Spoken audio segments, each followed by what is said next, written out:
pagi Pak. Selamat pagi semua. Baik, kami mahasiswa dari Pendidikan Biologi Universitas Nusa Cendana. Ini sebelumnya saya Angel Walang Pak.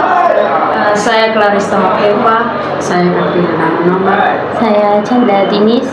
Dan saya Probenau. Di sini kami datang untuk mewawancari Bapak untuk menanyakan beberapa hal tentang pendidikan anti korupsi di sekolah ini. Untuk sebelum ini masuk ke sesi wawancara, mungkin Bapak bisa perkenalkan diri Bapak dulu. Oke, terima kasih. Nama saya Milianus Duka, biasa disapa dengan Pak Mil. Kita mulai wawancaranya Oke, Pak. silakan. Kebetulan kan saya ini alumni dari sekolah ini, jadi kan waktu ini saya sempat dapat ini Bapak menjadi guru di kelas saya. Jadi kan selama Bapak mengajar di sekolah ini, menjadi guru PKN di sekolah ini, bagaimana penerapan nilai-nilai anti korupsi dalam kegiatan pembelajaran PKN yang Bapak ajarkan di sekolah ini Pak? Untuk pembelajaran tidak secara tersurat, dia tidak tertulis dalam rancangan pembelajaran yang ada untuk penerapan pendidikan anti korupsi. Dia tidak tersurat. Tetapi secara implisit atau dia terselubung itu ada di setiap mata pelajaran. Mata pelajaran baik itu mata pelajaran agama, mata pelajaran PKN, bahkan mata pelajaran lainnya juga ada tersirat. Itu. Untuk PKN sendiri yang selama ini pembelajaran yang dilakukan di dalam kelas itu, biasanya pembelajaran itu dari kurikulum yang ada itu diberikan kesempatan kepada setiap peserta didik untuk mengeksplorasi atau untuk mengembangkan pendidikan karakter yang dimiliki, karena pendidikan karakter itu sudah diajarkan oleh keluarga dari awal sejak dini sampai dengan pendidikan di SMA. Karena itu bagaimana rasa tanggung jawab, bagaimana rasa memiliki dalam pembelajaran itu secara implisit itu kita ajarkan dalam pembelajaran setiap mata pelajaran termasuk PKN. Jadi tidak punya satu mata pelajaran atau satu pokok bahasan khusus untuk pembelajaran anti korupsi, tidak ada. Tetapi ada secara tersurat itu ada dalam setiap secara tersirat itu ada dalam setiap pembelajaran yang ada. Cara penerapannya yang bisa diterapkan di sekolah yaitu pada saat pembelajaran berlangsung, ketika pembelajaran berlangsung, setiap guru mata pelajaran itu memberikan kesempatan kepada seluruh siswa untuk bagaimana tanggung jawabnya dalam pembelajaran yang ada. Dia memulai dengan bagaimana cara dia menyelesaikan tugas-tugas yang ada dalam pembelajaran secara tanggung jawab, sampai pada akhirnya dia siap untuk mengikuti evaluasi atau mengikuti ujian dalam pembelajaran yang ada. Itu saja.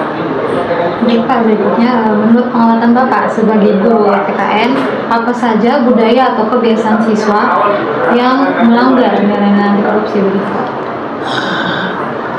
Ya, kalau untuk melanggar untuk korupsi, ya korupsi itu kalau di setiap sekolah itu dia tidak seperti organisasi atau instansi yang di dalamnya itu ada manajemen tentang pemakaian keuangan dan harta benda. Tidak ada untuk pendidikan di dunia pendidikan itu, untuk pendidikan anti korupsi atau untuk penyimpangan atau pelanggaran itu memang dalam hal pemakaian keuangan atau harta benda itu dia tidak langsung terlihat, tidak ada, tetapi dalam hal-hal sederhana dan kecil yang dilakukan oleh siswa yang kita bisa kelompokkan menjadi penyimpangan atau pelanggaran terhadap korupsi, itu misalnya yang sederhana dan kecil. Kadang-kadang dia terlambat untuk kumpul tugas, atau kadang-kadang dia datang terlambat, atau kadang-kadang dia bolos, kadang-kadang pada saat diskusi pertanggungjawaban untuk presentasi hasil diskusi yang ada, kadang-kadang ada siswa yang tidak bertanggung jawab, dan dalam kelompok itu biasanya beberapa teman dalam satu kelompok, tapi hanya satu atau dua orang yang bertanggung jawab. Itu saja. Baik Pak, pertanyaan berikutnya, Menurut pengalaman dan pengamatan Bapak sebagai guru PKN di sekolah ini, seberapa sering Bapak menghadapi situasi di mana siswa melakukan kecurangan baik dalam mengerjakan tugas ataupun saat ujian? Itu untuk kecurangan itu memang secara manusiawi itu pasti ada, secara manusiawi, karena namanya anak-anak itu mereka datang dari latar belakang yang berbeda, karena kadang-kadang keadaan, karena kadang-kadang situasi yang mendukung sehingga kecurangan atau penyimpangan terhadap disiplin belajar itu dilakukan dalam pembelajaran. Kadang-kadang muncul karena mereka datang dari latar belakang yang berbeda-beda. Ada yang kemungkinan itu mendapat perhatian dan kesayangan penuh dari keluarga, maka ketika belajar itu yang muncul itu mereka bertanggung jawab dalam melaksanakan berbagai pembelajaran yang ada, termasuk dalam belajar untuk PKN, dan saat evaluasi atau ulangan berjalan itu mereka jujur dan seterusnya.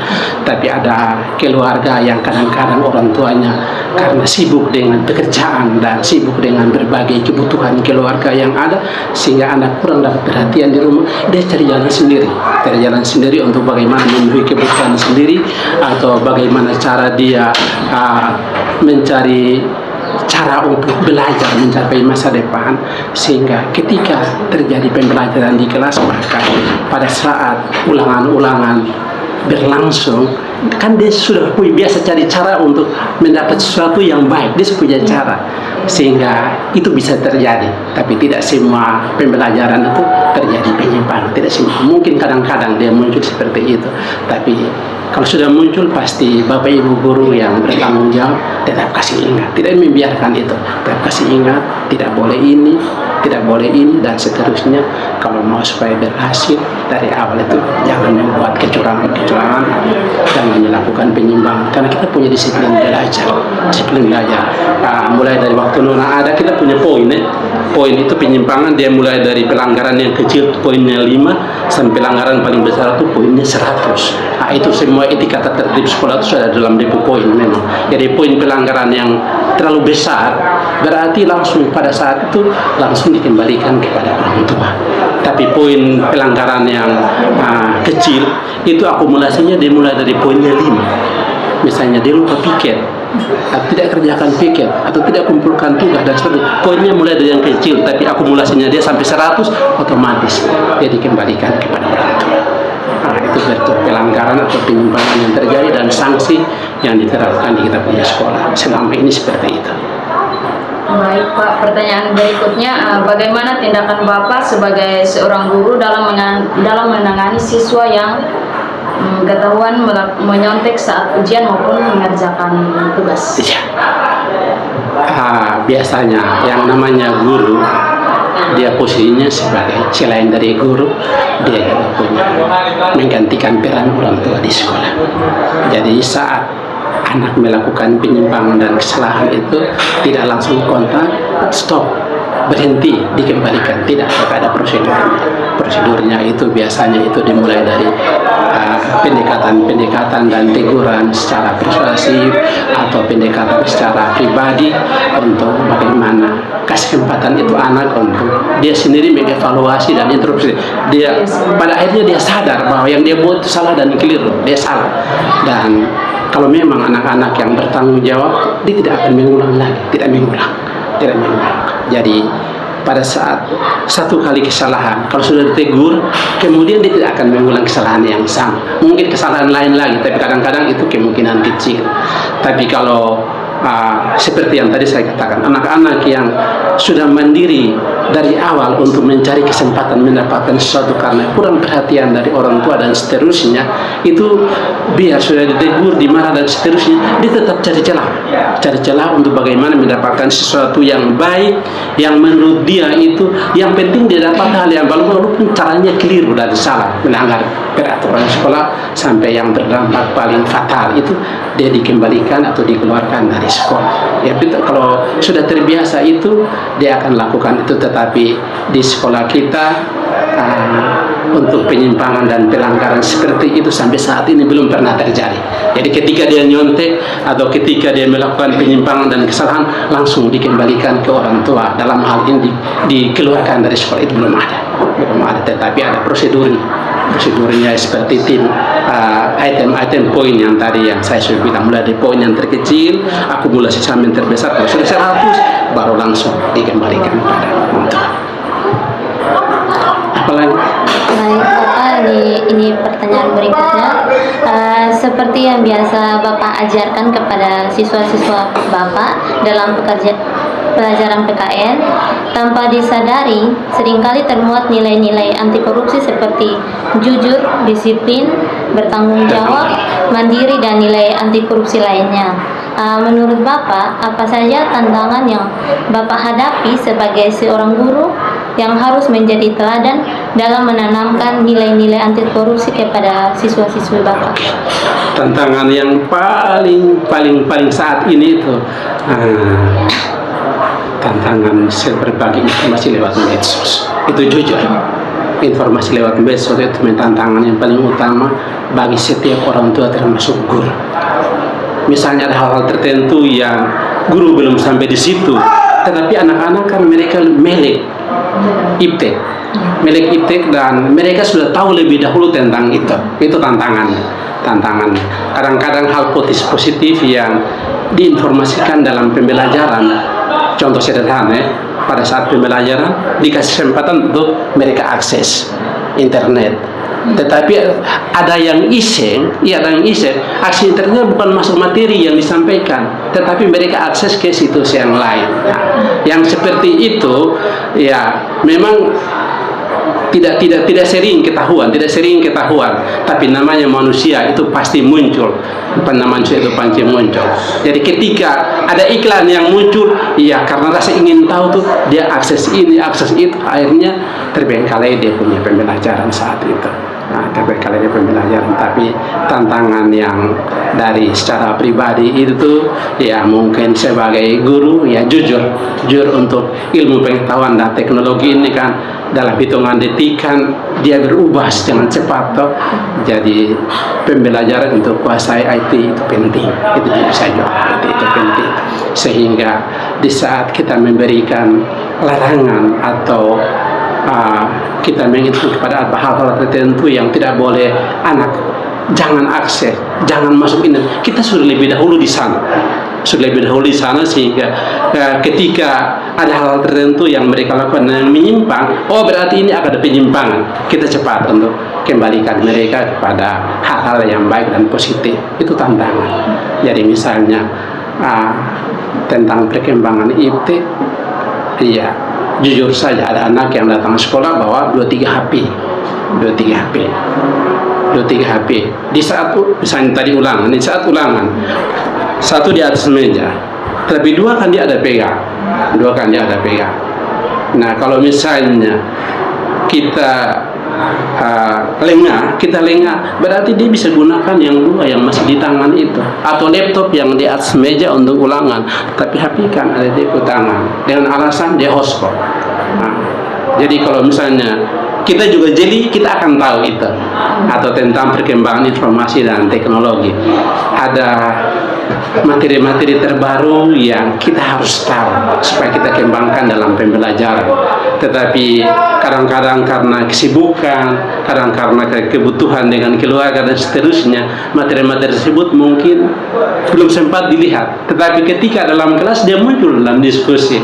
Nah, hal-hal yang aktual saat ini, hal-hal yang aktual kan minimal kita harus tahu lebih dahulu, sehingga ketika muncul dalam pembelajaran antisipasinya bagaimana cara pencegahannya, itu guru harus lebih tahu. Itu tantangannya paling sulit yang dihadapi oleh guru saat ini.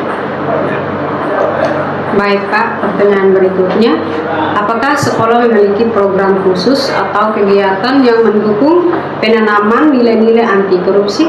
Oke.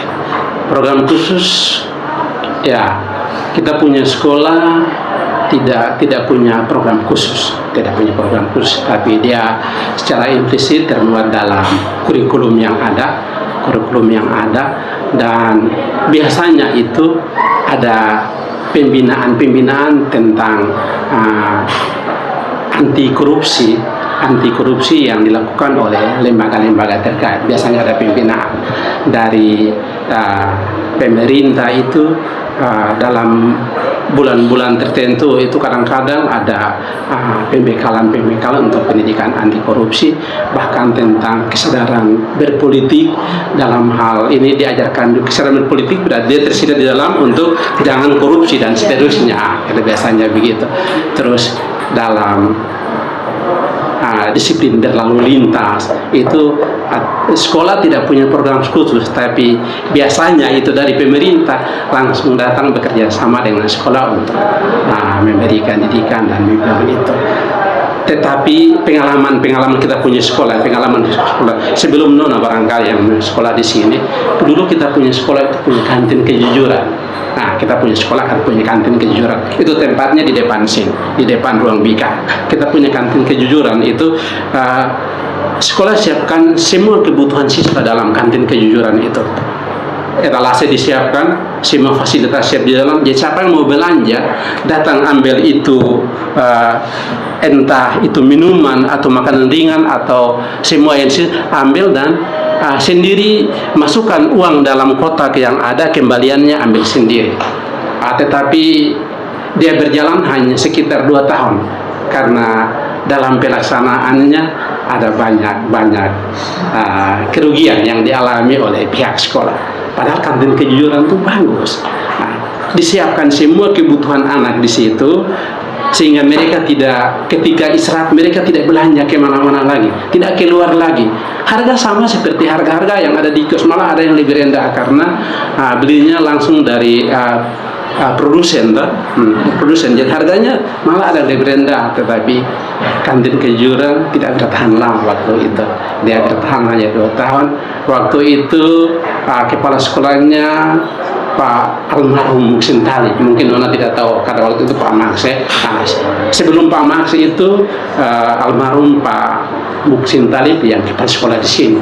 Beliau yang punya ide untuk terapkan kantin kejujuran di kita punya sekolah. Jadi baik guru, baik siswa yang mau belanja, uang ditaruh di tempat terbuka bersama dengan semua fasilitas yang ada. Siapa yang mau belanja, silakan datang, ambil barang, ambil taruh uang. Kalau uangnya uang besar, ambil uang kembalian, semuanya di situ. Uang itu mulai dari nominal yang kecil sampai besar, semua dikasih tinggal di atas meja situ. Tidak ada orang yang awasi. Bapak Ibu guru semua masuk mengajar seperti biasa, ruangannya terbuka. Siapa mau belanja, silakan. Tapi itu sudah dia tidak bertahan lama karena kejujuran itu komitmen dalam diri. Yang tadi kita bilang itu karena dari pendidikan keluarga. Pendidikan keluarga kalau sudah diajarkan hal-hal yang baik positif dari rumah, nilai dasar agamanya kalau sudah kuat, kita maju dan berkembang di tempat manapun juga pasti hal positif yang kita lakukan. Apalagi dia dalam kaitan dengan menyangkut iman dan kepercayaan, kita melakukan itu, kita bersabar itu berdosa, tidak mungkin kita buat. Itu dasar untuk kita mengantisipasi pendidikan anti korupsi pada generasi muda bangsa ini. Pertanyaan yang terakhir Bapak, apa harapan Bapak terhadap pengembangan budaya sekolah yang mendukung penguatan nilai-nilai karakter dan pendidikan anti korupsi ke depannya di sekolah? Oke, terima kasih. Ini peran sekolah. Peran sekolah itu yang pertama, sekolah tetap setiap saat dan waktu itu kasih sosialisasi, kasih pengenalan kepada anak-anak tentang pendidikan yang ada, termasuk di dalamnya pendidikan anti korupsi. Kasih ingat secara terus-menerus supaya mereka jangan lupa, mereka tetap ingat. Namanya manusia itu di saat kasih ingat dari awal, sebentar dia ingat kata dan kalimat selanjutnya, yang pertama dia sudah lupa.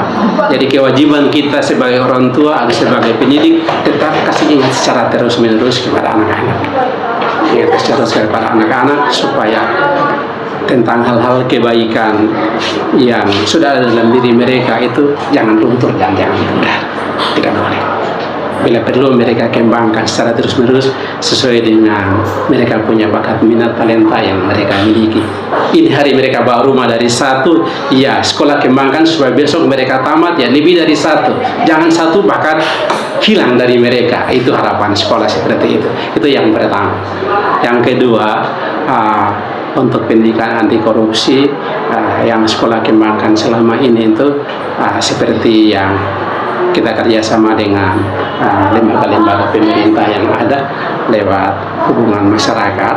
Jadi ada kesempatan-kesempatan di mana dari pihak berwajib itu mereka datang dan kasih ingat anak-anak di sini, termasuk di dalamnya itu tentang pendidikan dan kesadaran hukum, tentang bagaimana untuk menaati tata tertib dan disiplin berlalu lintas dan seterusnya. Itu kerjasama pihak sekolah dengan lembaga-lembaga terkait untuk mengembangkan pendidikan karakter di sekolah, termasuk di dalamnya yang pendidikan anti korupsi.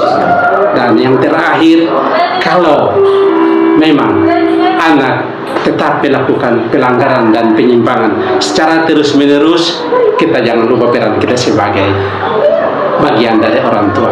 Memang guru itu dia terikat dengan aturan dan disiplin, tapi tidak terlepas dari tanggung jawab sebagai orang tua. Tidak terlepas itu. Anak yang buat kesalahan dan penyimpangan, kita anggap itu anak kita, anak kandung. Anak kandung kita, sehingga ketika terjadi kesalahan dan penyimpangan, kita punya kewajiban kasih ingat, tetap rangkul, tetap penuh dengan kasih sayang untuk membawa mereka pada hal-hal yang baik. Jadi di saat terjadi mungkin dia hilang, mungkin dia keliru, itu tetap ada pada guru sebagai orang tua. Karena di rumah kan pasti bapak dengan mama itu marah, tidak mungkin sudah saya pecat kamu dalam kartu keluarga, tidak ada, tidak pernah ada. Jadi biar tetap salah, tetap keliru, orang tua tetap ada dan tetap merangkul sebagai bagian dari isi hati yang ada. Dan tidak mungkin orang tua biarkan anak-anak itu terlena dalam berbagai kesalahan dan penyimpangan. Jadi ketika salah dikasih ingat, ketika keliru dikasih baik, ketika salah dirangkul kembali supaya masa depan itu dapat ketemu lagi sama-sama. Karena kami guru juga punya keluarga, kami juga punya harapan, bukan hanya untuk anak-anak yang kami didik saya, tapi ada imbasnya. Ada imbasnya untuk aja hari ini kita berbuat baik kepada orang lain, ya bukan hari ini orang tersebut yang balas kepada kita, tidak. Kita buat baik kepada orang lain berarti suatu ketika orang lain itu cara Tuhan untuk bagaimana cara untuk menolong dan membawa kita kepada kebaikan-kebaikan. Jadi salah dan keliru itu wajar dan lumrah. Tetapi kita jangan biarkan itu terjadi. Tetap kasih ingat, karena itu tanggung jawab kita sebagai orang tua dan sebagai orang dewasa kepada generasi penerus bangsa yang ada. Mungkin ini pertanyaan dari kami sudah selesai, jadi mungkin bisa saya simpulkan bahwa menjadi guru itu tidak mudah. Tidak mudah. Jadi kita juga harus menjadi teladan untuk siswa. Ya, betul. Kita juga sebagai orang tua di sekolah harus mengingatkan, mengajarkan, juga menuntun mereka untuk menjadi lebih baik di masa mendatang mereka. Dan juga peran sekolah sangat penting, sangat berperan besar bahwa sekolah itu bisa menjadikan murid-murid, siswa dan siswi itu bisa menjadi orang di luar sana. Ketika memang benar-benar peran sekolah itu bekerja dengan baik di sekitar anak-anak. Lagi Bapak yang telah bersih dan mewawancarai. Sekian dari kami Pak, terima kasih banyak Pak. Terima kasih banyak. Selamat berjuang. Terima kasih banyak. Terima kasih banyak. Oke. Salam untuk orang tua. Pak.